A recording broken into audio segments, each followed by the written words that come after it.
اعوذ باللہ من الشیطان الرجیم بسم اللہ الرحمن الرحیم فمن يعمل من الصالحات وهو مؤمن فلا كفران لسعيه وإنا له كاتبون وحرام على قرية أهلكناها أنهم لا يرجعون حتى إذا فتحت يأجوج ومأجوج وهم من كل حدب ينسلون واقترب الوعد الحق فإذا هي شاخصة أبصار الذين كفروا يا ويلنا قد كنا في غفلة من هذا بل كنا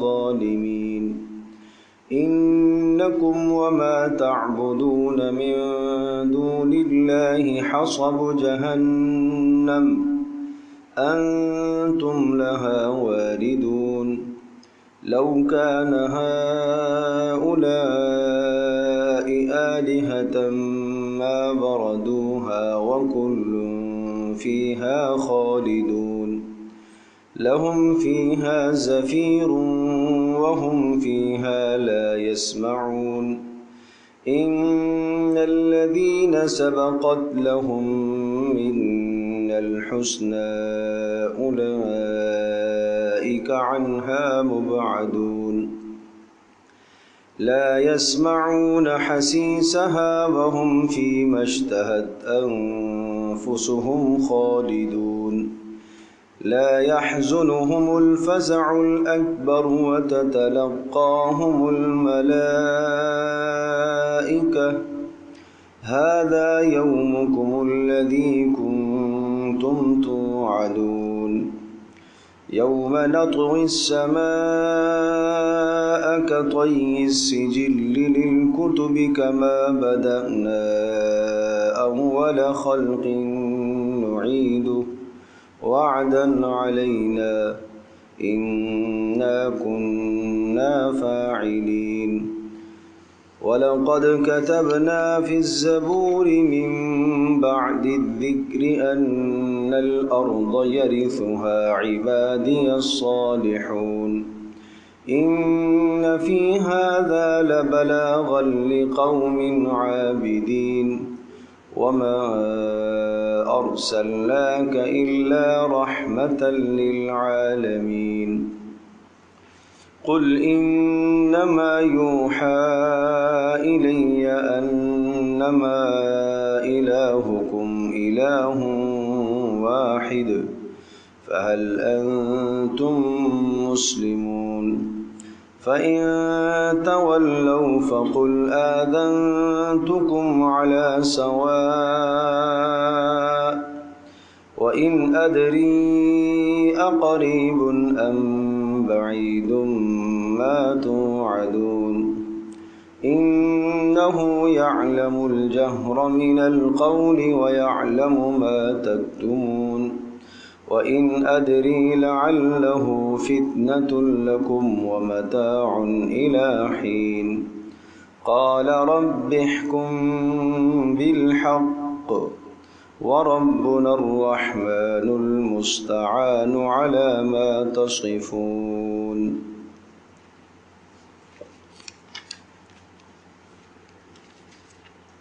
اللہ اکبر۔ سورۃ الانبیاء کا آخری رکوع ہے۔ عرض کیا تھا کہ اس سورہ مبارکہ میں اللہ تبارک و تعالی نے 17 انبیاء علیہ السلام کے واقعات اور ان کے تذکروں اور ان کی سیرت کو بیان فرمایا ہے کہ ان انبیاء علیہ السلام نے مشکلات میں، پریشانیوں میں، غموں میں، مصائب میں اللہ ہی کی طرف رجوع کیا ہے، اور لہٰذا ان کی اس سیرت میں اور ان کی اس زندگی میں ہمارے لیے نمونہ ہے کہ ہمیں بھی اپنی مشکلات میں، پریشانیوں میں، غموں میں، مصائب میں اللہ کی طرف رجوع کرنا چاہیے۔ اور دوسرا سبق اس میں یہ ہے کہ اس دنیا میں اللہ تبارک و تعالی نے حضرات انبیاء علیہ السلام کو جو اللہ کے بہت مقرب اور برگزیدہ لوگ تھے انہیں بھی مصائب سے، پریشانیوں سے، غموں سے دوچار کیا ہے۔ معلوم یہ چلا کہ اس دنیا میں مصیبتوں کا، پریشانیوں کا، غموں کا آنا یہ اللہ کی طرف سے امتحان ہے، آزمائش ہے۔ اس سے انسان کے درجات بلند ہوتے ہیں، اس سے ایمان کے اندر اسے پختگی نصیب ہوتی ہے، بشرطے کہ وہ اللہ پاک کے فیصلے پر راضی رہے اور مصیبتوں پر صبر کرتا رہے اور اللہ کی تقدیر پر راضی رہے۔ ان سارے تذکروں کے بعد اب آخر میں جو بات آئی ہے فَمَن يَعْمَلْ مِنَ الصَّالِحَاتِ وَهُوَ مُؤْمِنٌ فَلَا كُفْرَانَ لِسَعْيِهِ، اتنے سارے احوال اور اتنے سارے واقعات کے سننے کے بعد اب بھی کوئی اپنے پروردگار کی طرف رجوع نہ کرے، اب بھی اگر کوئی اپنے رب پر ایمان نہ لائے تو پھر اسے ہولناک اور خطرناک عذابوں کی اطلاع دی جا رہی ہے، اور پھر یہ سمجھایا جائے کہ اس زمین کا وارث تو اللہ ہے، اللہ جسے چاہے گا اسے وارث بنائے۔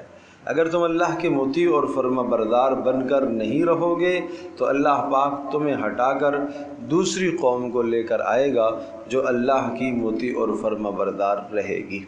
اور پھر پیارے پیغمبر صلی اللہ تعالی علیہ وسلم کی عمومی بعثت اور نبوت کی طرف اشارہ ہے۔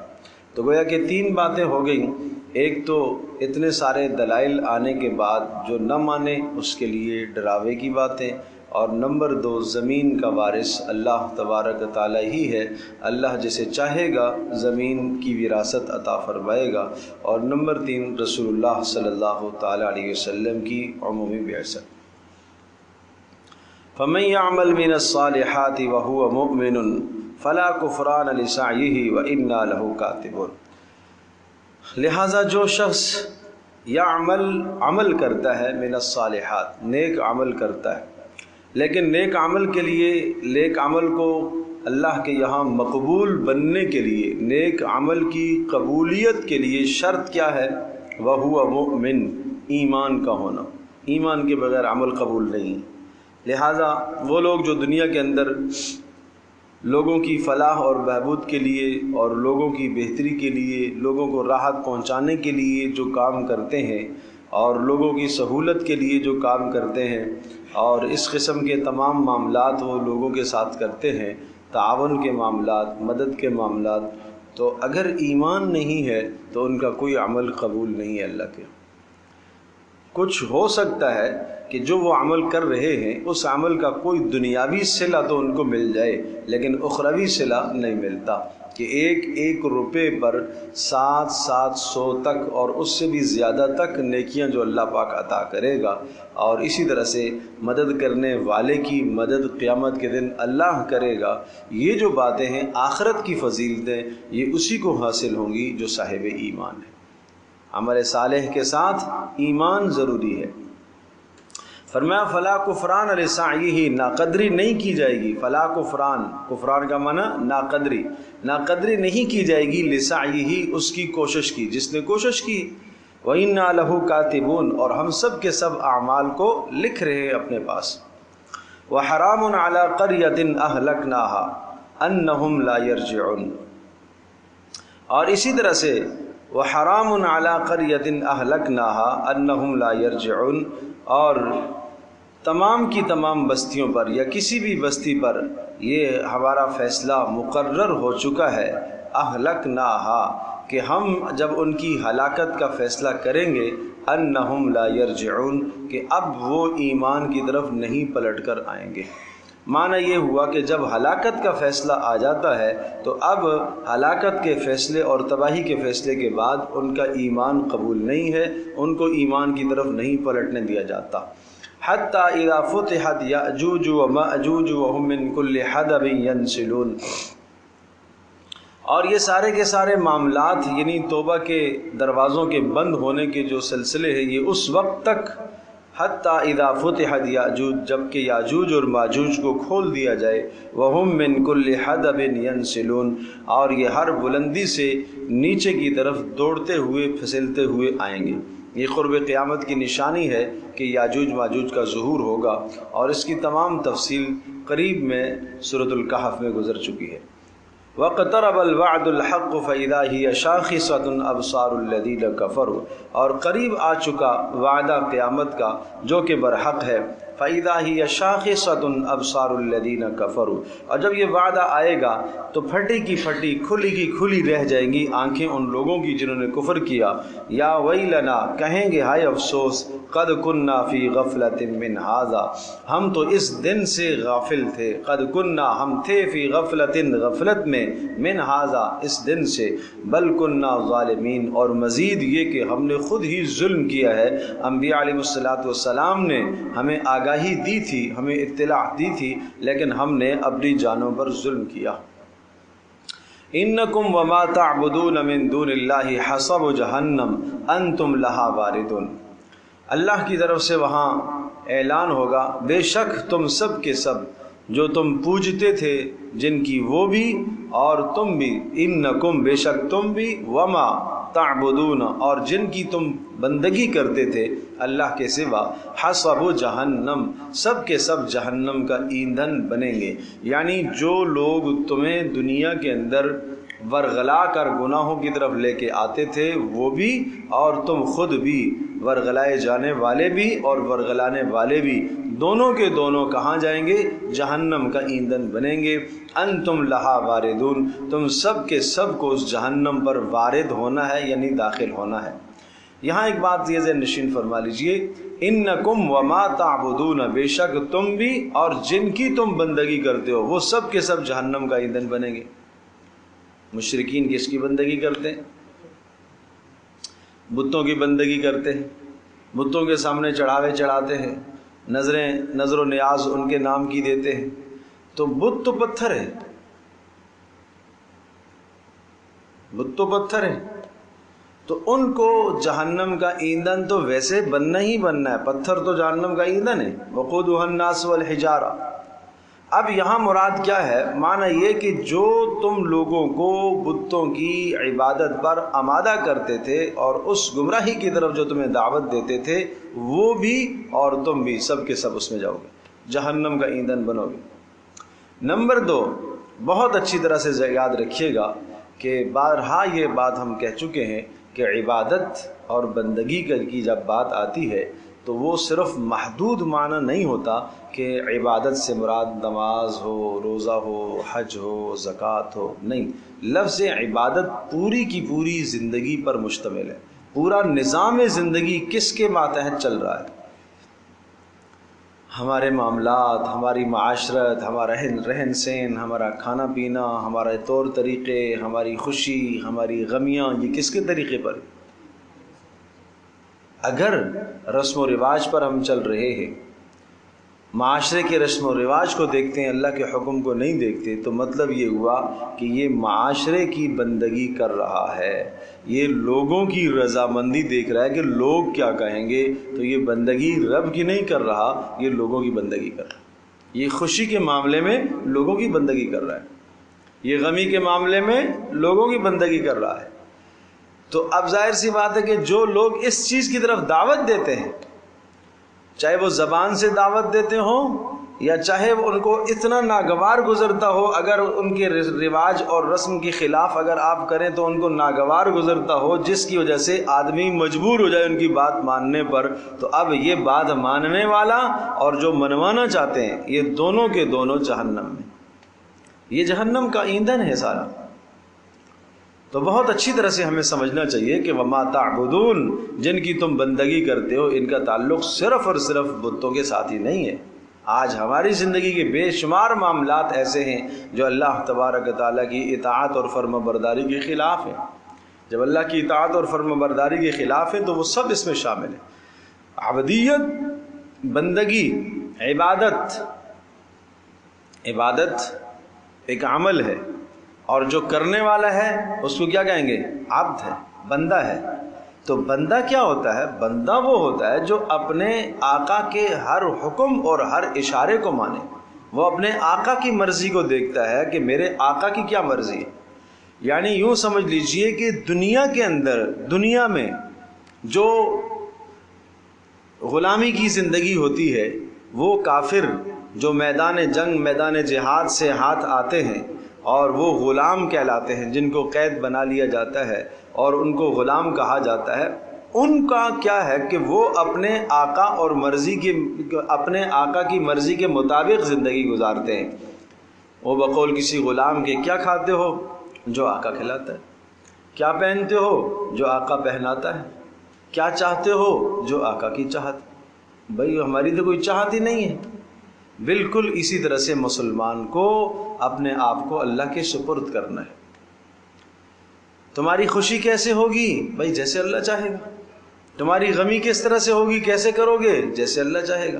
شادی کا موقع آیا، کس طرح سے شادی کرنا چاہو گے؟ جیسے اللہ کا حکم ہو۔ یہ ہے مسلمان کی زندگی۔ اسی لیے حدیث پاک میں آتا ہے کہ الدنیا سجن المؤمن، یہ دنیا تو مومن کا قید خانہ ہے۔ اور مومن کا قید خانہ ہونے کا معنی کیا ہے؟ کہ جس طرح سے قید خانے کے اندر قیدی کی اپنی مرضی نہیں ہوتی، کھانے میں، پینے میں، پہننے میں، سونے میں، جاگنے میں وہ دوسروں کی مرضی کا پابند ہوتا ہے، اسی طرح سے مسلمان اس دنیا کے اندر اللہ کی مرضی کا پابند ہوتا ہے۔ نمبر 2، قیدی جتنی بھی راحت اور آرام سے اس کو رکھا جائے، قیدی کا قید خانے میں، جیل خانے میں اس کا جی نہیں لگتا، وہ باہر نکلنے کو متمنی رہتا ہے، چاہت اس کی ہوتی ہے کہ مجھے آزاد کیا جائے۔ بالکل اسی طرح سے یہ دنیا مومن کا قید خانہ ہے۔ مومن کا دل اس دنیا میں نہیں لگنا چاہیے جیسے قیدی کا دل قید خانے میں نہیں لگتا۔ وہ جنت الکافر، اور یہ دنیا یہ کافر کی کیا ہے؟ جنت۔ کیا معنی؟ کہ کافر کی جنت ہے۔ جنت میں آدمی کی اپنی ہر مرضی پوری کی جائے گی، ہر منشا اس کی پوری کی جائے گی۔ یہاں اپنی ہر مرضی کون پوری کرتا ہے؟ کافر۔ نمبر 2، جنت میں مومن کا جی لگے گا، باہر جانے کو جی نہیں چاہے گا، جنت سے نکلنے کو جی نہیں چاہے گا۔ اسی طرح سے یہ دنیا ایسی ہے کہ کافر کو اس نے ایسے جکڑ لیا ہے کہ کافر کو اس سے نکلنے کو جی نہیں چاہتا۔ تو ہم اپنی زندگی کا محاسبہ کر لیں کہ ہم کس زمرے میں ہیں۔ ہمارے لیے یہ جنت ہے دنیا یا ہمارے لیے قید خانہ ہے؟ لو کان ہؤلاء آلہۃ ما وردوها وکل فیہا خالدون۔ سب کے سب ان سب نے وارد ہونا ہے اللہ کے پاس، سب کے پاس سب کو وارد ہونا ہے، اس جہنم کے پاس پہنچنا ہے۔ کل فیہا خالدون، اور کل یہ سب کے سب عابدین اور معبودین، عبادت کرنے والے بھی اور جن کی عبادت کی جا رہی ہے وہ بھی، سب کے سب ہمیشہ رہیں گے اس میں۔ لہم فیہا زفیر وہم فیہا لا یسمعون، لہم فیہا زفیر، اور ان کے لیے جہنم میں چیخ و پکار ہوگی، چیخنا دہاڑنا ہوگا۔ وہم فیہا لا یسمعون، اور وہاں وہ کوئی بات نہیں سنیں گے۔ لا یسمعون، اتنا شور شرابہ اور ہنگامہ ہوگا کہ کوئی بات سمجھ میں نہیں آئے گی ایک دوسرے کی، کہ کوئی کسی کو مدد کے لیے پکاریں گے بھی تب بھی کوئی مدد نہیں کرے گا۔ ان الذین سبقت لہم منا الحسنی اولئک عنہا مبعدون۔ ایک شبہہ تھا، اس کا جواب دے دیا کہ پیچھے یہ آپ نے فرمایا کہ بے شک تم بھی اور جن کی تم بندگی کرتے ہو وہ سب کے سب جہنم میں۔ تو سوال یہ آیا کہ کچھ لوگ اس دنیا میں حضرت عیسیٰ علیہ السلام کو اپنا معبود بنائے بیٹھے ہیں، کچھ ملائکہ کو اپنا معبود بنائے بیٹھے ہیں، اسی طرح سے بزرگ ہستیوں کو کچھ لوگ معبود بنائے بیٹھے ہیں اور ان کی قبروں پر جا کے مجاور بنے بیٹھے ہیں۔ تو کیا جب آپ نے یہ فرمایا کہ تم بھی اور جن کی تم بندگی کرتے ہو سارے کے سارے جہنم میں، تو اس کا مطلب یہ ہوا کہ معاذ اللہ عیسیٰ علیہ السلام اور ملائکہ؟ تو اس کا جواب دیا ان الذین سبقت لہم منا الحسنی، بے شک وہ لوگ سبقت جن کے لیے طے ہو چکا ہماری جانب سے الحسنی، بھلائی کا معاملہ، جنت کا معاملہ اور فیصلہ جن کے لیے طے ہو چکا، اولئک عنہا مبعدون، یہ اس جہنم سے دور رہیں گے۔ تو معلوم یہ ہوا عیسیٰ علیہ السلام کے لیے جنت کا فیصلہ طے ہو چکا۔ اسی طرح سے بزرگان دین، آج بہت سارے ایسے دنیا میں مزارات موجود ہیں کہ جہاں بدعات اور خرافات ہوتی ہیں، لیکن وہاں مدفون وہ بزرگان دین ہیں، وہ اللہ کے مقرب لوگ ہیں، وہ ہرگز یہ نہیں چاہتے تھے، اور نہ ان کا یہ پیغام تھا لوگوں کو، نہ ان کا یہ سبق اور درس تھا۔ لوگوں نے ان کی قبور کو سجدہ گاہ بنا دیا، اور وہاں وہ جا کے طواف اور نظریں اور نظر و نیاز اور چڑھاوے چڑھانا، یہ تو لوگوں کا عمل ہے۔ لیکن اس قسم کے جو لوگ خود برگزیدہ اور نیک لوگ گزرے ہیں، فرمایا ان کے لیے اللہ کے یہاں ثابت ہو چکا ہے بھلائی کا معاملہ، یعنی جنت کا معاملہ۔ اولئک عنہا مبعدون، یہ جہنم سے دور رہیں گے۔ لا یسمعون حسیسها، وہ نہیں سن سکیں گے حسیسها، اس کی آہٹ بھی ذرہ برابر۔ اوپر جہنمیوں کے لیے کیا تھا؟ چیخ و پکار ہوگی، شور شرابہ اور ہنگامہ ہوگا، اور جہنم کی اپنی چیخ دہاڑ اتنی ہوگی۔ لیکن یہ لوگ جو جہنم سے دور کر لیے گئے اور جن کے لیے جنت کا فیصلہ ہو گیا، لا یسمعون حسیسها، یہ اس کی آہٹ بھی نہیں سنے۔ حسیس کہتے ہیں آہٹ کو۔ وہم فی مشتہت انفسہم خالدون، وہم خالدون، اور یہ ہمیشہ ہمیشہ رہیں گے کس چیز میں؟ فی مشتہت انفسہم، ان تمام لذتوں اور نعمتوں کے اندر جو ان کے نفس چاہیں گے، جو ان کے دل چاہیں گے، ان تمام نعمتوں میں ہمیشہ ہمیشہ رہیں گے۔ پھر سمجھیے، وہم، اور یہ لوگ خالدون، ہمیشہ رہیں گے کس چیز میں؟ فی مشتہت انفسہم، جو ان کے نفس چاہیں گے اور دل چاہیں گے۔ لا یحزنہم الفزع الاکبر، ان کو غم میں نہیں مبتلا کرے گی الفزع الاکبر، بڑی گھبراہٹ، قیامت کی ہولناکی ان کو گھبراہٹ میں مبتلا نہیں کرے گی۔ وتتلقاہم الملائکہ، اور فرشتے ہر طرف سے ان کی ملاقات کریں گے، یعنی جب قبروں سے نکلیں گے تب بھی فرشتے ساتھ ہوں گے، اور میدان محشر میں بھی فرشتے ساتھ ہوں گے، اور جنت کے اندر داخلے کے وقت بھی فرشتے ساتھ ہوں گے۔ کسی بھی جگہ پر فرشتے ان کو اکیلا نہیں چھوڑیں گے تاکہ ان کو کسی قسم کی گھبراہٹ نہ ہو۔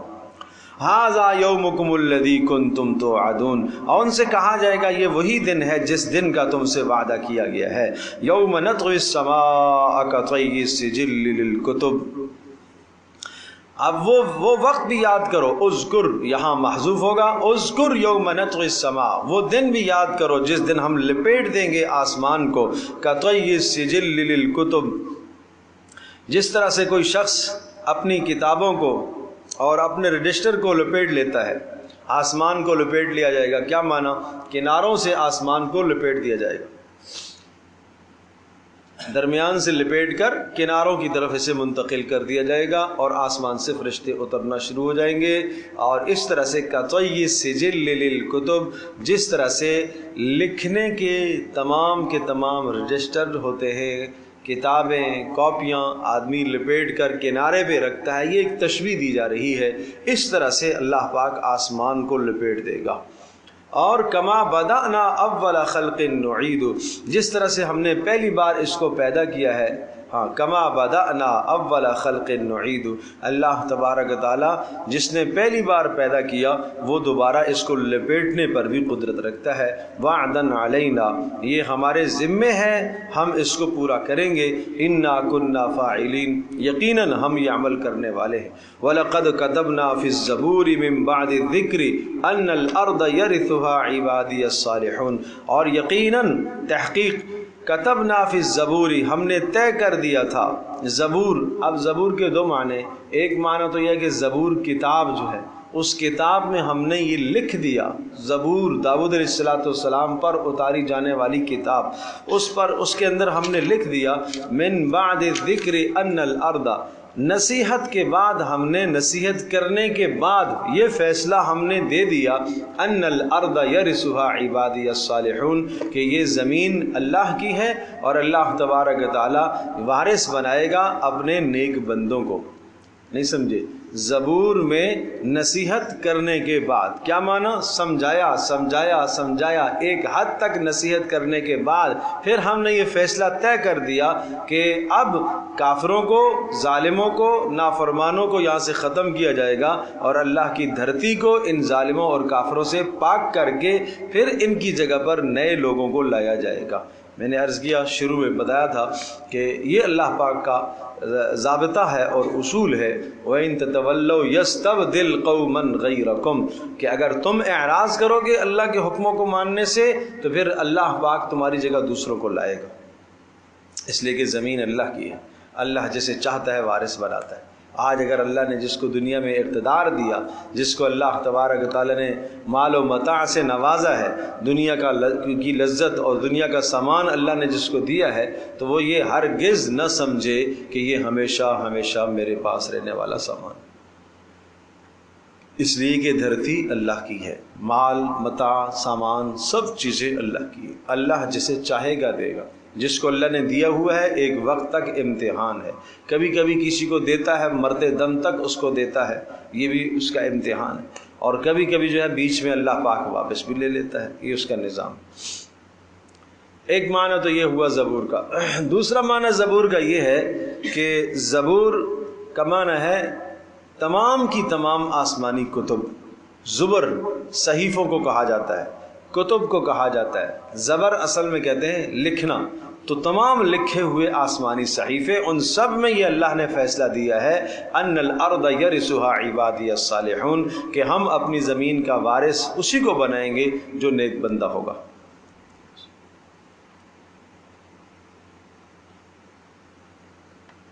ان فی ھذا لبلاغا لقوم عابدین، اور پھر اس قرآن میں، اس اللہ کے کلام میں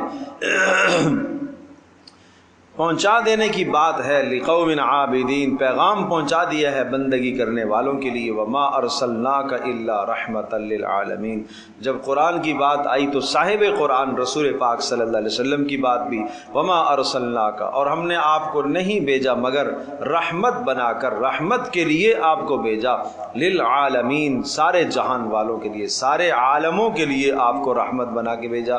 اس سے رسول اللہ صلی اللہ تعالی علیہ وسلم کی عموم بعثت کی طرف اشارہ ہے کہ آپ عمومی نبی ہیں، قیامت تک آنے والے انسانوں کے لیے اور انسانوں کیا تمام مخلوقات کے آپ رسول اور نبی ہیں۔ قل انما یوحی الی انما الہکم الہ واحد، کہہ دیجئے بے شک میری طرف وحی ہوتی ہے، کیا وحی ہوتی ہے؟ انما الہکم الہ واحد، کہ تمہارا پروردگار اور رب تو ایک ہی ہے، فہل انتم مسلمون، کیا تم اس کے حکم کو ماننے والے ہو؟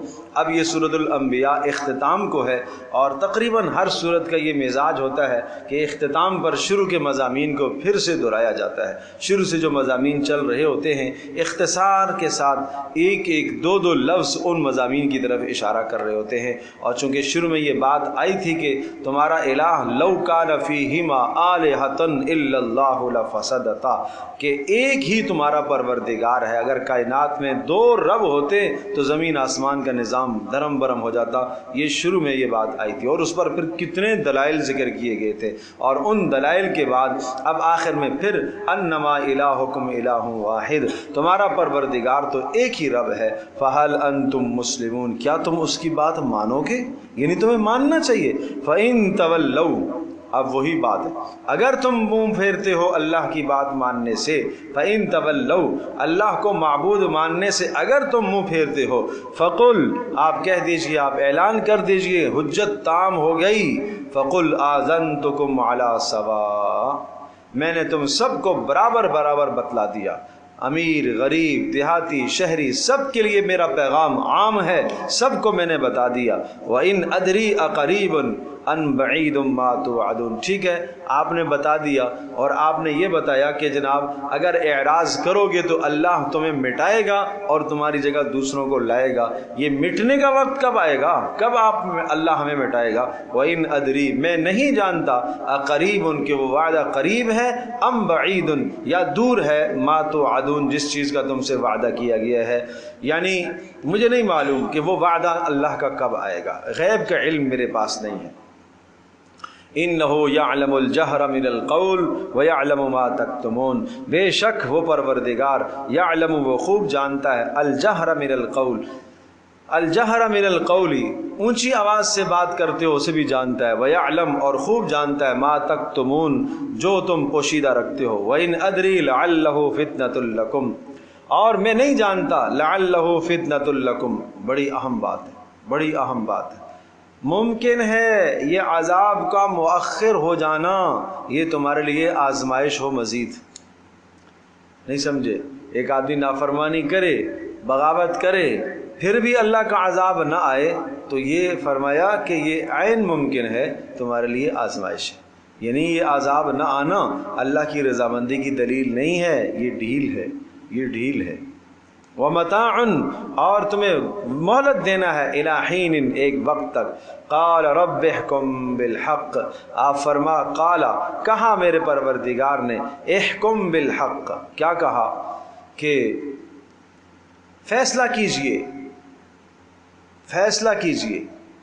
قال رب احکم بالحق، یعنی یہ سارے کے سارے مضامین جب ثابت ہو گئے اور دلائل سے اور حجت سے یہ بات ثابت ہو گئی کہ جنہوں نے اب ایمان نہیں لانا ہے، تو اب میرے پروردگار کی طرف سے یہ فیصلہ ہے کہ اب کیا نبی درخواست کرتا ہے اللہ کے دربار میں کہ اے اللہ اب آپ فیصلہ فرما دیجیے، اب آپ عذاب کا فیصلہ فرما دیجئے۔ وَرَبُّنَا الرَّحْمَنُ الْمُسْتَعَانُ اور ہمارا پروردگار اور ہمارا رب جو رحمان ہے، المستعان اسی سے مدد طلب کی جائے، عَلَى مَا تَصِفُونَ جو تم بیان کرتے ہو۔ جو تم بیان کرتے ہو کیا معنی؟ کہ جو تم اللہ تبارک تعالیٰ کے ساتھ شریک ٹھہراتے ہو، کوئی مددگار نہیں ہے، مددگار تو اللہ ہی ہے۔ اور عَلَى مَا تَصِفُونَ جو تم بیان کرتے ہو کہ عذاب کب آئے گا، ان تمام معاملات میں اللہ ہی سے مدد مانگنی چاہیے۔ اس کے بعد سورۃ الحج ہے، اور سورۃ الحج یہ مدنی سورت ہے، اور مدنی سورتوں کا مزاج آپ دیکھیں گے کہ ان میں احکامات ہوتے ہیں۔ اور یہاں چونکہ پیچھے بات آئی عذاب کی کہ مجھے نہیں معلوم وہ عذاب کب آئے گا، اور عذاب کا مؤخر ہو جانا شاید اللہ کی طرف سے تمہارے لیے کیا ہو، آزمائش ہو، ڈھیل ہو۔ اب عذاب کے دلائل، عذاب کا نمونہ اور عذاب کے دلائل ذکر کیے گئے ہیں، اب سنیے۔ یا ایھا الناس اتقوا ربکم ان زلزلۃ الساعۃ شیء عظیم، تو پہلے رکوع کے اندر تو یہ سب عذاب کے دلائل ہیں، یعنی قیامت پر دلائل۔ یا ایھا الناس اے لوگو، اتقوا ربکم اپنے پروردگار کی نافرمانی سے بچتے رہو۔ اتقوا ربکم کیا ترجمہ کر رہا ہوں؟ اپنے پروردگار کی نافرمانی سے بچتے رہو۔ ان زلزلۃ الساعۃ شیء عظیم، بے شک قیامت کا زلزلہ ایک بہت بڑی چیز ہے، شیء عظیم ایک بہت بڑی چیز ہے۔ یوم ترونھا اس کی شدت بیان کی جا رہی ہے، یوم ترونھا جس دن تم اسے دیکھو گے، قیامت کے زلزلے کو دیکھو گے، تذہل کل مرضعۃ، یہ قیامت کا زلزلہ، یہ پہلی سور جب پھونکی جائے گی تو اس وقت جو زمین کے اندر تھر تھراہٹ اور حرکت پیدا ہو جائے گی، اس حرکت کا بیان ہے۔ اذا زلزلت الارض زلزالها، جب زمین کو ہلا دیا جائے گا، لیکن وہ عام ہلانا نہیں ہوگا، ایک خاص قسم کا ہلانا اور بہت سختی کے ساتھ جھنجھوڑنا۔ زلزال آگے جو اس کا مصدر آ رہا ہے وہ اس کی شدت اور سختی کو بیان کر رہا ہے کہ زمین کو جھنجھوڑ دیا جائے گا، اور بہت تیزی کے ساتھ اس طرح سے جھنجھوڑا جائے گا کہ سارے کے سارے اوپر سے پہاڑ اس کے گر جائیں گے، اور سارے کے سارے پہاڑ ذرہ ذرہ ہو کر اڑنے لگ جائے گی، اور ساری کی ساری زمین قاعن صفصفا چٹیل میدان بن جائے گی۔ اللہ اکبر، اللہ اکبر۔ اور یوم ترونھا، اور جب تم دیکھو گے اس زلزلے کو، تذہل کل مرضعۃ، ہیبت اور اس کے خوف کے مارے، تذہل کل مرضعۃ، ہیبت کی وجہ سے بھول جائے گی ہر مرضعہ، ہر دودھ پلانے والی بھول جائے گی، عما ارضعت، اس کو جسے وہ دودھ پلا رہی ہے، یعنی ہر دودھ پلانے والی اپنے بچے کو بھول جائے گی۔ حالانکہ ماں کے لیے بچہ کتنا عزیز ہوتا ہے، ماں اپنے آپ کو موت کے منہ میں دے دیتی ہے، لیکن اپنے بچے کو بچانے کی کوشش ہر ممکن کرتی ہے۔ لیکن وہ دن ایسا ہو جائے گا، ایسا ہوگا کہ اس دن اپنے آپ کو بچانے کی فکر اتنی ہوگی کہ بچوں سے بھول جائے گی، مائیں اپنے بچوں کو بھول جائیں گی۔ وَتَضَعُ كُلُّ ذَاتِ حَمْلٍ حَمْلَهَا، اور گرا دے گی کل ذات حمل، ہر حاملہ اپنے حمل کو گرا دے گی، پیٹ میں جو بچے ہوں گے گر جائے گے، ساقط ہو جائیں گے، اس لیے کہ جب کوئی بہت خوفناک خبر آتی ہے اور دہشتناک بات سامنے آتی ہے تو پھر یہ تکلیف اور یہ کیفیت پیدا ہو جاتی ہے کہ مادہ اپنے حمل کو گرا دیتی ہے۔ وَتَرَى النَّاسَ سُكَارَىٰ، اور تیسری بات تو دیکھے گا لوگ نشے کی سی کیفیت میں مدہوش ہوں گے، وما ہم بسکارا، حالانکہ نشہ نہیں ہوگا، ولکن عذاب اللہ شدید، اللہ کا عذاب بڑا سخت ہوگا۔ نشے کی سی حالت میں کیا مانا؟ اپنے آپ سے بھی بے خبر، دائیں کون ہے، بائیں کون ہے، آگے کون ہے، پیچھے کون ہے، کوئی احساس، کوئی شعور نہیں ہوگا، کوئی کیفیت، کوئی شعور نہیں ہوگا۔ یہ اس وقت کی دہشت ہوگی، اس دن کی ہولناکی ہوگی، اس دن کی شدت ہوگی۔ تو یہ 3 علامتیں اور 3 نشانیاں ذکر فرمائی۔ ایک تو ہر مرضعہ دودھ پلانے والی اپنے بچے کو بھول جائے گی، دوسرا ہر مادہ اپنے حمل کو گرا دے گی، اور تیسرا نظر آئیں گے ایسے کہ جیسا کہ نشہ پیا ہوا ہے، حالانکہ نشہ پیا ہوا نہیں ہوگا، ولیکن عذاب اللہ شدید۔ وَمِنَ النَّاسِ مَن يُجَادِلُ فِي اللَّهِ بِغَيْرِ علم، اور لوگوں میں ایسے بھی ہیں جو اللہ کی توحید میں جھگڑا کرتے ہیں، یجادلو، جو جھگڑا کرتے ہیں، بحث کرتے ہیں، فی اللہ ای فی آیات اللہ، اللہ کی آیات میں، بغیر علم، بغیر کسی دلیل کے، عقلی دلیل ان کے پاس نہیں، نقلی دلیل ان کے پاس نہیں، کسی نبی کا قول نہیں، کوئی عقل کی بات نہیں، وَيَتَّبِعُ كُلَّ شَيْطَانٍ مَرِيدٍ، اور وہ اتباع کرتے ہیں ہر شیطان کی، مرید، راندہ درگاہ کیا ہوا، جو ددکارا ہوا شیطان ہے، اس شیطان کے پیچھے چلتے ہیں۔ تو مطلب یہ ہوا کہ اللہ تبارک تعالیٰ کی آیات کے اندر بحث مباحثہ کرنا اور ان کو انکار کرنا، اللہ کی آیات کا جھٹلانا اور تکذیب کرنے کا معنی کیا ہے؟ یہ پیروی کر رہا ہے کس کی؟ شیطان کی۔ کتبہ، یہ فیصلہ لکھ دیا گیا ہے، علیہ، اس شخص پر، انہ من تولاہ، یہ فیصلہ لکھ دیا گیا ہے کہ جس نے بھی شیطان کے ساتھ دوستی کی، فإنہ یضلہ، شیطان اس کو بہکائے گا، ویہدیہ الی عذاب السعیر، اور اس کو رہنمائی دے گا دوزخ کے عذاب کی طرف۔ کتبہ، اللہ نے یہ فیصلہ لکھ دیا ہے کہ جس شخص نے اس شیطان کی پیروی کی، شیطان اسے کیا کرے گا؟ گمراہ کرے گا، اور نمبر 2 اس کو دوزخ کی طرف لے کر آئے گا۔ اس لیے بھائی شیطان کی پیروی سے اپنے آپ کو، اپنی نسلوں کو بچاؤ، اس لیے کہ شیطان کی پیروی، سورہ یاسین میں کیا مضمون آتا ہے؟ الم اعہد الیکم یا بنی آدم اللہ تعبدوا الشیطان، میدان محشر میں اللہ پاک پوچھے گا کیا تمہیں نہیں کہا تھا کہ شیطان کی بندگی نہ کرنا، شیطان کی پوجا نہ کرنا، شیطان کی عبادت نہ کرنا تمہارا سری دشمن ہے، انہ لکم عدو مبین، وہ تمہارا کھلا دشمن ہے، وَلَقَدْ أَضَلَّ مِنْكُمْ جِبِلًّا كَثِيرًا، اور تم سے پہلوں کو کتنوں کو وہ ہلاک اور تباہ کر چکا ہے، گمراہ کر چکا ہے۔ افلا تعقلون، تمہیں سمجھ میں پھر بھی نہیں آئی، افلم تکونوا تعقلون، تم سمجھتے پھر بھی نہیں ہو۔ پھر کہا جائے گا اصلوها اليوم بما کنتم تکفرون، چلو داخل ہو جاؤ اس جہنم میں بسبب اپنے کفر کے، تم نے کفر کیا لہذا جہنم میں جائے گا۔ اب سوال یہ کہ شیطان کی پوجا، شیطان کی عبادت کیا ہے؟ تو شیطان کی پیروی کرنا، اسی کا نام ہے عبادت۔ بھائی میں پھر عرض کر چکا ہوں، پہلے بھی کہہ چکا ہوں، پھر عرض کر رہا ہوں کہ عبادت کا مطلب صرف سجدہ کرنا نہیں ہوتا، کسی کی ایسی بات مان کر چلنا جیسے رب کی بات مانی جاتی ہے، اسی کا نام تو عبادت ہے۔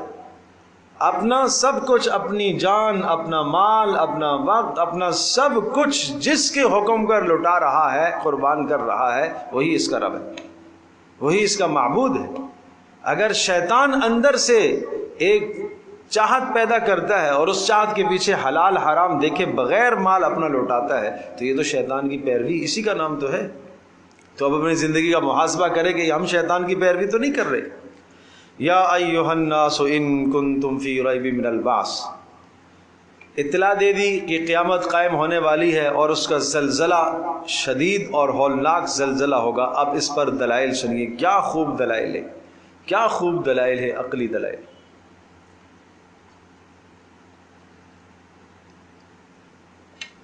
یا ایھا الناس ان کنتم فی ریب من البعث، اے لوگو اگر تمہیں شک ہے کس چیز میں؟ من البعث، موت کے بعد اٹھائے جانے میں تمہیں شک ہے تو شک دور کر لو۔ کیسے دور کر لو؟ فإنا خلقناکم، تم نہیں دیکھتے ہو کہ ہم نے تمہیں پیدا کیا؟ جس پروردگار نے اول میں تمہیں پیدا کیا وہ موت کے بعد بھی تو تمہیں پیدا کر لے گا۔ جس پروردگار نے اس کائنات کو بنایا ہے وہ دوبارہ بھی قیامت قائم کر لے گا۔ جس پروردگار نے تم سب کو پیدا کیا وہ تم سب کو دوبارہ اٹھانے کی قدرت رکھتا ہے۔ جس پاک پروردگار نے ذرے ذرے سے اس انسان کو جوڑا ہے وہ رب دوبارہ ان ذرات کو پھر سے جمع کر لے۔ هل اتى على الانسان حين من الدهر لم يكن شيئا مذكورا، انسان کوئی قابل ذکر چیز نہ تھی، اللہ نے اسے پیدا کیا۔ اس کے ذرات سبزیوں میں، پھلوں میں، فروٹوں میں، پانی میں، ہر شے میں اس کے ذرات منتشر اور بکھرے ہوئے تھے، اور وہ ذرات جمع ہوتے ہوتے صلب آبا کی صلب میں آئے، اور پھر آبا کی صلب سے وہ منتقل ہوئے رحم مادر میں، اور رحم مادر میں اس کے اوپر تخلیقی مراحل اللہ تبارک و تعالی نے جاری فرمائے۔ ثم انشأناه خلقا آخر، پھر اللہ نے خوبصورت انسان بنا کر اسے دنیا میں لایا۔ تو جو پروردگار اتنا کچھ کر سکتا ہے وہ تمہارے ذرات بکھرے ہوئے، تمہارے ذرات فضاؤں میں، ہواؤں میں، مٹی میں بکھرے ہوئے، سمندروں میں بکھرے ہوئے ذرات کو جمع کرنے کی قدرت رکھتا ہے۔ تو یہ دلیل ہے مرنے کے بعد دوبارہ اٹھائے جانے کی۔ یا ایھا الناس، اے لوگو، ان کنتم فی ریب من البعث، اگر تمہیں شک ہے، فانا خلقنا، کس پر شک ہے؟ یعنی بعث بعد الموت، مرنے کے بعد اٹھائے جانے کی زندگی پر، تو سنو، فانا خلقناکم من تراب، بے شک سن لو ہم نے تمہیں پیدا کیا ہے من تراب، مٹی سے۔ کیا بھلا مٹی سے اتنا خوبصورت انسان بنانے کی اللہ کے سوا کوئی قدرت رکھتا ہے؟ ثم من نطفۃ، ہر انسان کا مادہ بعیدہ وہ مٹی ہے۔ آدم علیہ السلام کی تخلیق مٹی سے ہوئی ہے، یا ہر انسان کی غذا مٹی سے آتی ہے، اور وہ مادہ جس سے انسان کی تخلیق ہوتی ہے ظاہر ہے وہ غذاؤں سے حاصل ہوتا ہے، اور غذائیں کہاں سے؟ مٹی سے حاصل ہوتی ہیں۔ ثم من نطفۃ، پھر ایک پانی کا قطرہ، ثم من علقۃ، پھر وہ خون کا جمع ہوا لوتھڑا، ثم من مضغۃ، پھر وہ بوٹی بنی، مخلقۃ وغیر مخلقۃ، ایسی بوٹی جس میں نقشہ مکمل، جس کے نقش و نگار بھی اللہ نے بنا دیے، وغیر مخلقۃ، اور بعض ایسے کہ جس کے نقش و نگار مکمل نہیں ہے۔ کیا معنی؟ ماں کے پیٹ میں، رحم مادر میں کچھ ایسے ہوتے ہیں کہ جن کا ایک ہاتھ نہیں بن پاتا، ایک ہاتھ سے معذور پیدا ہوتے ہیں، ایک ٹانگ سے معذور پیدا ہوتے ہیں، ایک آنکھ سے معذور پیدا ہوتے ہیں، جسم کے ایک حصے سے معذور پیدا ہوتے ہیں۔ تو یہ مخلقہ اور غیر مخلقہ ہے، تام الخلقت، ناقص الخلقت، یہ سب کا سب اللہ کی قدرت کا نظام ہے۔ تام الخلقت پیدا کیا تاکہ وہ شکر ادا کرے، تاکہ وہ اپنے اعضاء پر شکر ادا کرے۔ تام الخلقت کے سامنے ایک ناقص الخلقت آتا ہے تو اسے دیکھ کر یہ شکر ادا کرتا ہے۔ سمجھے بھائی؟ ایک آدمی لنگڑے کو دیکھ کر اپنی ٹانگوں کا شکر ادا کرتا ہے، ایک آدمی نابینے کو دیکھ کر اپنے بینا ہونے پر اللہ کا شکر ادا کرتا ہے، ایک آدمی گونگے کو دیکھتا ہے تو زبان کی گویائی کی قدر اسے پتہ چلتی ہے نا۔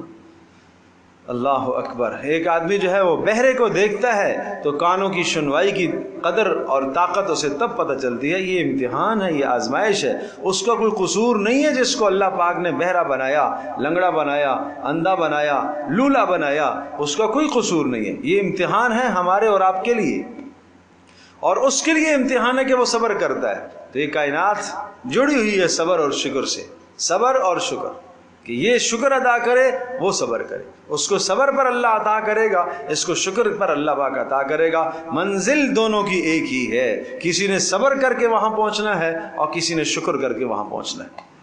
سمجھے بھائی؟ اب آدمی یہ کہے کہ نہیں مجھے ایسا کیوں کیا اللہ نے، مجھے ایسا کیوں کیا؟ بھائی میں پھر عرض کر رہا ہوں، منزل ایک ہے، دونوں کی جگہ ایک ہے، جانا ایک جگہ پر ہے، اسی رب کی رضا دونوں کو حاصل کرنی ہے۔ دونوں ہاتھ نہیں ہوں، دونوں پاؤں نہیں ہوں، تب بھی قیامت کے دن اس سے بھی تو سوال ہوگا نا، وہ بھی تو پوچھا جائے گا، تو نے کتنا صبر کیا اس نعمت کے چھننے پر، نہ ہونے پر تو نے کتنا صبر کیا ہے؟ اللہ اکبر۔ اور جن جن کی نظروں سے وہ گزرا ہے، کتنوں نے شکر کیا ہے، ان سے بھی پوچھا جائے گا۔ سمجھے بھائی؟ کہ جس گھر کے اندر اگر کوئی ناقص الخلقت ہوتا ہے، محلے میں ناقص الخلقت ہوتا ہے، اس کو دیکھ کر تم نے کتنا شکر ادا کیا، کیا اس کا مذاق تو نہیں اڑایا تم نے کہیں؟ یہ سبق ہے، یہ استہزاء تو نہیں کیا اس کے ساتھ تم لوگوں نے؟ سمجھے بھائی؟ اللہ اکبر۔ حضرت لقمان حکیم کے متعلق آتا ہے، کسی نے رنگ کے کالے تھے، خوبصورت نہ تھے، تو کسی نے کہا تم تو کالے ہو، تو بڑا پیارا جملہ ارشاد فرمایا تو نے نقش پر عیب نہیں لگایا، نقاش پر عیب لگایا ہے، نقش بنانے والے پر عیب لگایا ہے۔ میں تو نقش ہوں نا، مجھے بنایا کس نے ہے؟ کالا کس نے بنایا؟ صلی اللہ نے بنایا۔ تو آج یہی حال ہے، اسی طرح سے کیا ہے، عیب لگاتے ہیں۔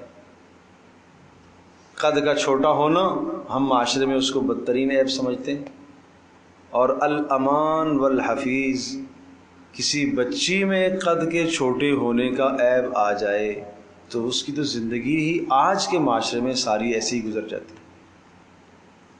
اس میں اگر کوئی خلقت کی کمزوری آ جائے تو اس کا کوئی رشتہ لینے کو تیار نہیں۔ یہ کیا ظلم ہے؟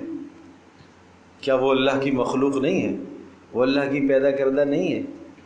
پیارے پیغمبر صلی اللہ تعالیٰ علیہ وسلم نے جو ہمیں دین عطا فرمایا، قربان جاؤں رسول اللہ صلی اللہ تعالیٰ علیہ وسلم کی ذات گرامی پر، آپ علیہ الصلوۃ والسلام نے کیا بتایا ہے کہ تمہیں دین کو دیکھنا ہے، کوئی خلقت نہیں، کوئی نسب نہیں، کوئی کچھ نہیں، صرف تمہیں دین کو دیکھنا ہے۔ سبحان اللہ، اس کو بنیاد بناؤ۔ ہاں، اس دین کے ساتھ باقی چیزیں بھی اگر جمع ہو جائیں تو بس اچھی بات، اور نہ ہو تو اس وجہ سے ایک اخلاق والی بچی ہے، با اخلاق ہے، اچھے کردار کی مالک ہے، اچھے گھرانے کی مالکہ ہے، اور بہترین اس کے ماں باپ نے اس کی اچھی تربیت کی ہے، صرف اس وجہ سے اس رشتے کو ٹھکرا دیا جائے، اس کا قد ٹھیک نہیں۔ صرف اس وجہ سے اس کے رشتے کو ٹھکرا دیا جائے کہ جناب اس کی شکل و صورت اچھی نہیں، یہ ظلم ہے۔ اور جو اس کی ناقدری کرتا ہے اور ٹھکراتا ہے تو پھر اللہ تبارک و تعالیٰ تو دنیا میں اس کو پھر سزا دیتا ہے، پھر ایسے حالات اس کے ساتھ پیش آتے ہیں کہ پھر وہ اصل تو شادی کے معاملات، یہ شادیاں کس لیے ہوتی ہیں؟ قرآن کیا کہتا ہے؟ لِتَسْكُنُوا إِلَيْهَا، تاکہ تمہیں سکون حاصل ہو۔ یہ قرآن شادی کا فلسفہ بیان کرتا ہے۔ وَمِنْ آيَاتِهِ أَنْ خَلَقَ لَكُم مِّنْ أَنفُسِكُمْ أَزْوَاجًا لِتَسْكُنُوا إِلَيْهَا، اللہ کی قدرت کی نشانیوں میں سے ہے اللہ نے تمہیں جوڑا جوڑا پیدا کیا ہے، کیوں؟ لِتَسْكُنُوا إِلَيْهَا، تاکہ تمہیں سکون حاصل ہو۔ امام راضی رحمۃ اللہ علیہ نے بڑی پیاری بات لکھی ہے، انہوں نے فرمایا کہ اصل کائنات کے اندر تو رجال اور مرد ہیں، عورت مردوں کی خدمت کے لیے پیدا کی گئی ہے۔ لِتَسْكُنُوا إِلَيْهَا، اس آیت کے ضمر میں انہوں نے یہ بات لکھی ہے، لِتَسْكُنُوا إِلَيْهَا، تاکہ تمہیں سکون حاصل ہو، اے مردو تاکہ تم عورتوں سے سکون حاصل کرو۔ وَجَعَلَ بَيْنَكُمْ مَوَدَّةً وَرَحْمَةً، اور اس پاک پروردگار نے تمہارے درمیان میں مودت کو ڈالا اور شفقت کو ڈالا۔ مودتاً، اس کا تعلق جوانی کے ساتھ ہے، مودت محبت، ورحمتاً، اور اس کا تعلق بڑھاپے کے ساتھ ہے، شفقت۔ بڑھاپے میں ہر ایک دوسرے پر شفیق ہوتا ہے، شوہر بیوی پر، بیوی شوہر پر۔ بیٹا خدمت کے لیے آتا ہے، ماں کہتی ہے بیٹا اپنے والد کا خیال رکھو، مجھے چھوڑ دو۔ باپ کہتا ہے بیٹا ماں کا خیال رکھو، مجھے چھوڑ دو، ماں کو کی خدمت کرو پہلے۔ یہ کیا ہے؟ یہ ہے رحمت، یہ رحمت کی نشانی ہے۔ ہر ایک دوسرے پر ترجیح دے رہا ہے کہ نہیں اس کی خدمت کرو، میری خیر ہے۔ لیکن یہ وہاں ہی ہوگا جہاں باہمی ہم آہنگی ہوگی، جہاں باہمی محبتیں ہوں گی، جہاں باہمی پیار ہوگا، اور یہ پیار کی بنیاد یہ دین ہے۔ اس لیے کہ ہر ایک کا مزاج، اس کا مزاج الگ ہے، اس کا مزاج الگ ہے، دونوں الگ گھر سے پلے ہوئے ہیں، دونوں کا الگ مزاج ہے، الگ طبیعت ہے۔ دو الگ مزاجوں کو ایک جگہ پر ایک گھر میں جوڑا گیا، ایک گھر میں جمع کیا گیا۔ اب کوئی اصول ضابطہ، کوئی ضابطہ اخلاق ان دونوں کے درمیان میں تو ہو تاکہ یہ زندگی اچھی گزار سکیں، وہ ضابطہ اخلاق ہی شریعت ہے۔ اور جس نے شریعت کو بالائے طاق رکھ دیا تو یہ اپنی مرضی اور یہ اپنی مرضی، تو پھر زندگی نہیں گزرے گی۔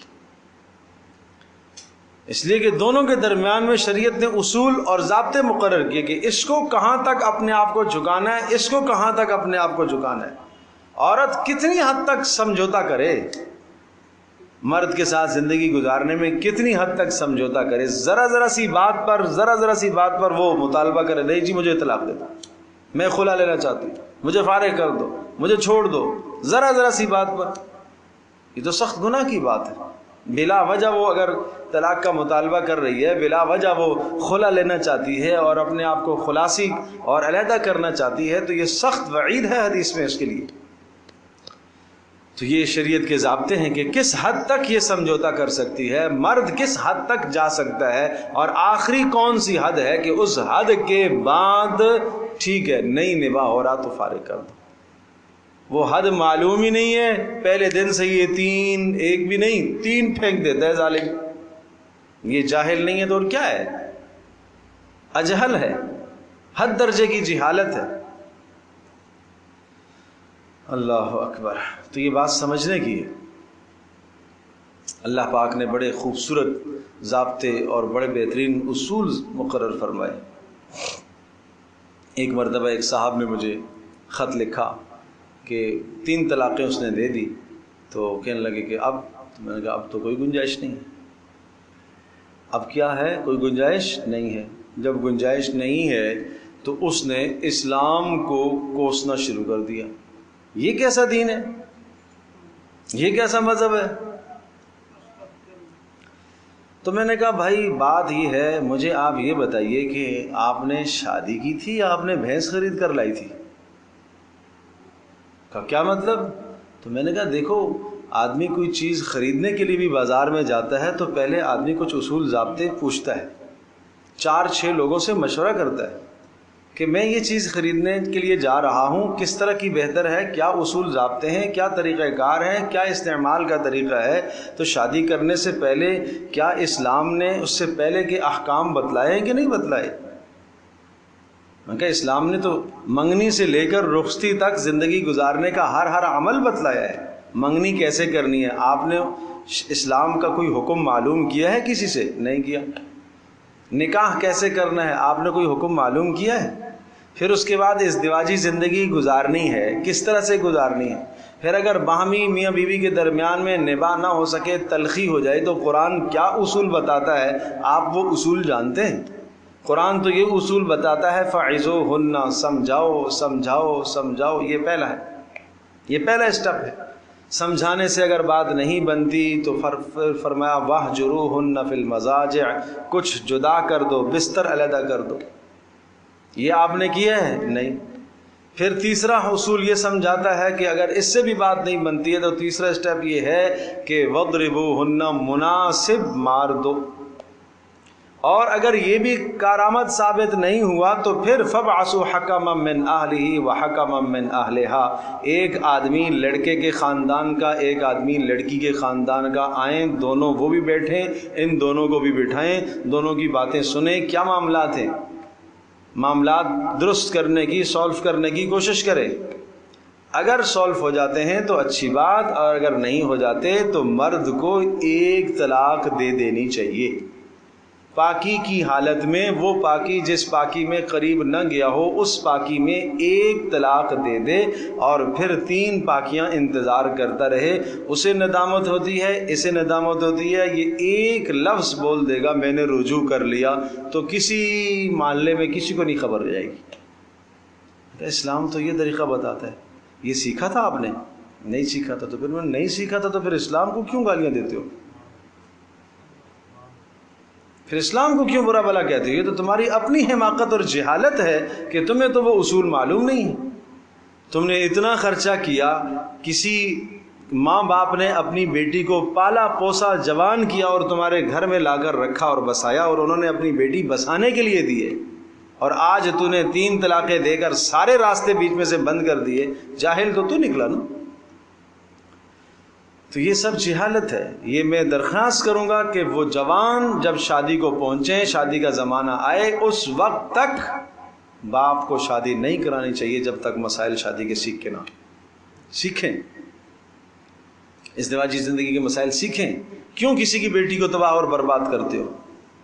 اور بیٹی اس وقت تک رخصتی میں نہیں دینی چاہیے جب تک وہ تمام ازدواجی زندگی کو نہ سیکھے، مسائل بھی سیکھے، معمر اور بڑی خواتین سے تجربے بھی حاصل کرے، ان سے معلومات بھی حاصل کرے۔ بہت ساری چیزیں ایسی ہیں جن کا تعلق تجربات سے ہوتا ہے۔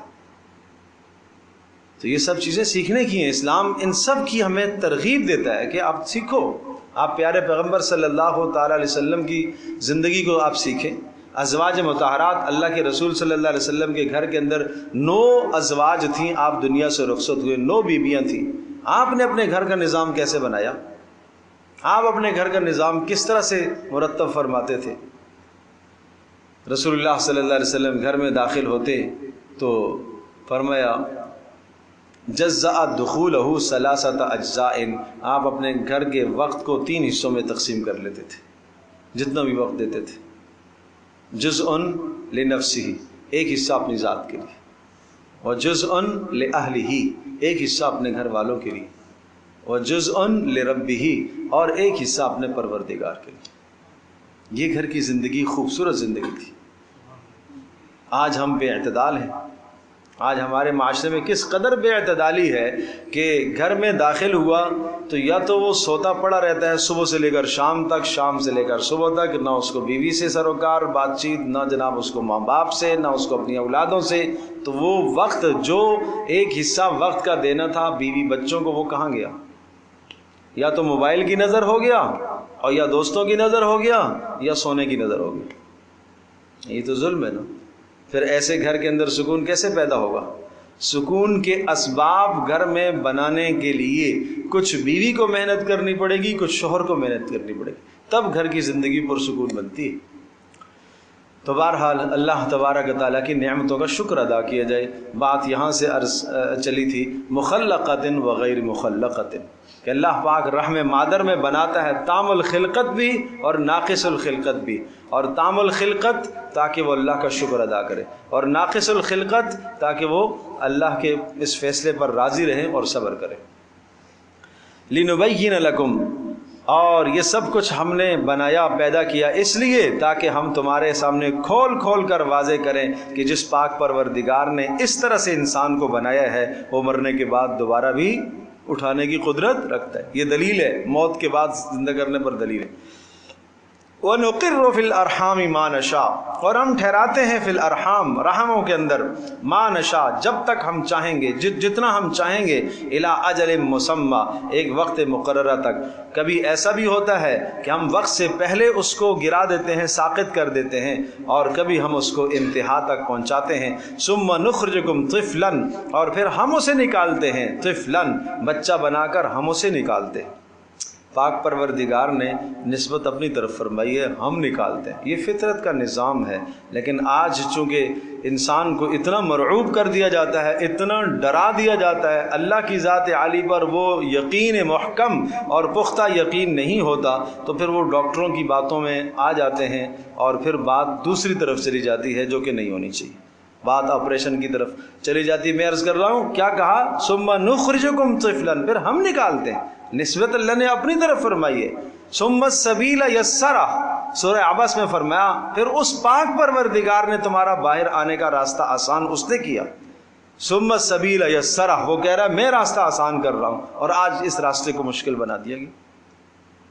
ثم لتبلغوا اشدکم, اور پھر تم میں سے بعض کو جوانی کو پہنچاتا ہے. ومنکم من یتوفی من قبل, اور بعض کو جوانی سے پہلے ہی موت دے دیتا ہے. ومنکم من یرد الی ارذل العمر, اور بعض میں سے ایسے ہیں کہ جن کو اللہ پاک لوٹا دیتا ہے عمر کے گھٹیا حصے کی طرف. اللہ پاک ہم سب کی حفاظت فرمائے. ایک تو یہ کہ جناب جوانی میں پہنچنے سے پہلے ہی موت آ جائے بچپن میں. نمبر 2 جوانی تک پہنچے. نمبر 3 بڑھاپے میں جائے, اور بڑھاپے کے بھی اگلے حصے تک جائے. ارذل العمر, ارذل العمر عمر کا گھٹیا حصہ. کیا معنی؟ لکی لا یعلم من بعد علم شیئا, پھر انجام یہ ہوتا ہے کہ نسیان اتنا طاری ہو جاتا ہے, سب کچھ جاننے کے باوجود بھی کچھ نہیں جانتا, بھول جاتا ہے. اب اپنے بیٹے کو بھی نہیں پہچانتا, اب اپنی بیوی کو بھی نہیں پہچانتا, اب پہچان کھو گیا ہے, اب آواز سے بھی نہیں پہچانتا, اب آنکھوں کی بینائی بھی ختم ہے, اب زبان کی گویائی بھی ختم ہے, لڑکھڑاہٹ ہے, اب آواز بھی سمجھ میں نہیں آ رہی کہ بزرگ کیا فرما رہے ہیں, کیا کہہ رہے ہیں. میرے عزیز دوستوں اور بزرگوں اور ماں اور بہنوں, وہ زندگی کا جو مرحلہ ہے اللہ تبارک تعالیٰ نے اپنے نبی علیہ الصلوۃ والسلام کو دعا سکھائی ہے، اور رسول اللہ صلی اللہ علیہ وسلم نے زندگی کے اس مرحلے سے پناہ مانگی ہے۔ اللہم انی اعوذ بک من ان ارد الی ارذل العمر لکی لا اعلم من بعد علم شیئا، اے اللہ مجھے عمر کے اس گھٹیے اور اس نکمے پن سے محفوظ فرمانا کہ سب کچھ جاننے کے باوجود میں سب کچھ بھول جاؤں، اے اللہ اس سے میری حفاظت فرما۔ کتنی خوبصورت دعائیں ہیں۔ اللہم متعنا باسماعنا وقواتنا وابصارنا ابدا ما ابقیتنا، یہ دعائیں اللہ کے نبی کی بتائی ہوئی ہیں۔ اے اللہ جب تک میں زندہ رہوں، اے اللہ میری آنکھوں سے مجھے فائدہ اٹھانے کی توفیق دیتے رہنا، میرے کانوں سے، میرے اعضاء سے، میرے جسم سے مجھے توفیق دیتے رہنا، اے اللہ مجھے معذور نہ کر دینا۔ یہ رسول اللہ صلی اللہ علیہ وسلم کی بتلائی ہوئی دعائیں، ان دعاؤں کا اہتمام و التزام کرو۔ اور بہرحال زندگی کا جو یہ مرحلہ آ جاتا ہے دوسروں کے لیے بھی بہت بڑا سبق بھی، اور ان کے لیے ایک بہت بڑا خدمت کا مرحلہ بھی ہوتا ہے کہ اس وقت یہ صبر کرتے ہیں باپ کی دادا کی اس بات پر، اور ان کے بڑھاپے اور اس کے اس عمر کے اس زمانے پر یہ کتنا صبر کرتے ہیں۔ بات بات میں ڈانٹ پڑے گی، بات بات میں چڑچڑاپن ہے، بات بات میں چیخنا ہے، چلانا ہے، یہ بھی نوبت آ سکتی ہے، صفائی ستھرائی تک کی بھی نوبت آ سکتی ہے، یہ معاملات بھی آ سکتے ہیں۔ یہ دوسروں کے لیے بھی سبق ہے کہ تم نے کتنی خدمت کی۔ تو یہ دنیا جہان ہے آزمائشوں کا، امتحانوں کا بھائی، اس پر بھی امتحان ہے، وہ اس امتحان سے گزرا، اور باقیوں کے لیے بھی امتحان ہے کہ کون اس کی خدمت کے در پہ ہوتا ہے، کون آگے بڑھتا ہے۔ حدیث پاک میں آتا ہے وہ جوان جو بوڑھوں کی خدمت کرتا ہے، اللہ تبارک تعالیٰ اس جوان کو جب بوڑھا کرے گا ایک اور جوان اس کی خدمت کے لیے مقرر کر دے گا۔ یہ دنیا میں نقد فیصلے ہوتے ہیں، اور جو ماں باپ کی نافرمانی کرے گا، خدمت سے اعراض کرے گا، منہ موڑے گا، پھر اس کے اپنے بچے بھی اس سے منہ موڑیں گے۔ یہ کھلائے گا، پلائے گا، پہنائے گا، سب کچھ کرنے کے باوجود بھی اولادیں راضی نہیں راضی۔ تو اس لیے بھائی سمجھنے کی ضرورت ہے، اپنی زندگی کو بگڑنے سے پہلے آدمی بہتر کرنے کی کوشش کر لے، بہتر کرنے کی کوشش کرے۔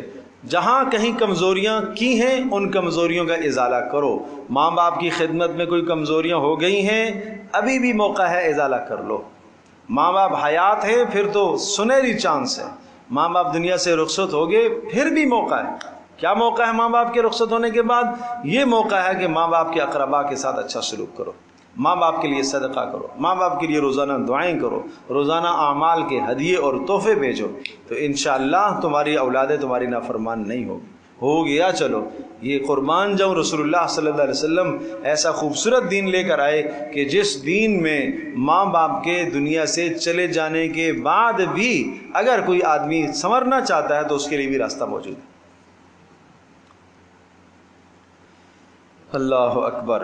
تو ایک دلیل تو یہ ہو گئی قیامت کے قائم کرنے پر انسان کی تخلیق، سمجھ میں آ گئی، کئی تخلیق کے مراحل سے گزرا۔ دوسری دلیل دیکھیے گا، وَتَرَى الْأَرْضَ حَامِدَةً، اور تو دیکھے گا زمین کو حامدہ، خشک، بنجر، فَإِذَا أَنزَلْنَا عَلَيْهَا الْمَاءَ، اور جب ہم نے اتارا اس زمین پر پانی کو، اهْتَزَّتْ وَرَبَتْ، تو وہ سرسبز ہو گئی، لہلہانے لگ گئی، وَأَنبَتَتْ مِنْ كُلِّ زَوْجٍ بَهِيجٍ، اور اس نے اگایا ہر قسم کا نفیس جوڑا اس نے اگایا۔ کتنے خوبصورت پھل اور کتنی خوبصورت سبزے پھر زمین سے نکلتے ہیں۔ تو یہ نہیں دیکھتے ہو کہ یہ مری ہوئی زمین تھی نا، بنجر تھی، ناقابل کاشت تھی، اللہ نے پانی برسا کر قابل کاشت بنایا۔ جو پاک پروردگار اس بنجر زمین سے یوں کومپل اور سبزے نکال سکتا ہے، وہ پاک پروردگار اسی زمین سے تمہیں بھی زندہ کرے گا۔ کیسے زندہ کرے گا؟ جیسا یہ سبزہ نکلا اسی طرح سے تم بھی زمین سے نکالے جاؤ گے۔ ذالک بأن اللہ هو الحق وانہ یحیی الموتى، یہ بات اس لیے ہے کہ اللہ تبارک تعالیٰ ہی ذات برحق ہے، اس کا ذاتی کمال ہے، وانہ یحیی الموتى، اور وہی مردوں کو زندہ کرتا ہے، وانہ علی کل شیء قدیر، اور بے شک وہ ہر شے پر قدرت رکھنے والا ہے، اس کے لیے کیا مشکل ہے؟ وَأَنَّ السَّاعَةَ آتِيَةٌ لَا رَيْبَ فِيهَا، ان دو دلائل کے بعد دو دلیلیں ہو گئی، مرنے کے بعد اٹھائے جانے پر دو دلیلیں، کون سی؟ ایک تو تخلیق انسان، دوسری زمین سے سبزوں کا نکلنا۔ ان دو دلائل کے بعد پھر سمجھو وَأَنَّ السَّاعَةَ آتِيَةٌ، بے شک قیامت آئے گی، لا ریب فیہا، اس کے قائم ہونے میں کوئی شک نہیں، وَأَنَّ اللَّهَ يَبْعَثُ مَن فِي الْقُبُورِ، اور یہ سمجھو کہ اللہ تبارک و تعالیٰ اٹھائے گا جو قبروں میں ہے، سب کو زندہ کرے گا۔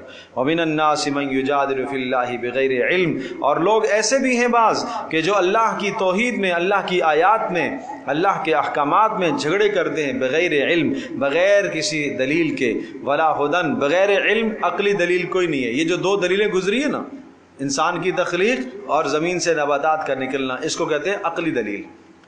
تو بغیر علم، بغیر عقلی دلیل کے، ولا ہدن، اور بغیر دلیل وحی کے، یعنی کوئی آسمان سے ہم نے آیت نہیں اتاری، ولا کتاب منیر، اور نہ گزشتہ کسی کتاب کے اندر یہ حکم آیا، پھر بھی یہ اللہ کی توحید کے بارے میں بحث مباحثہ کرتا ہے۔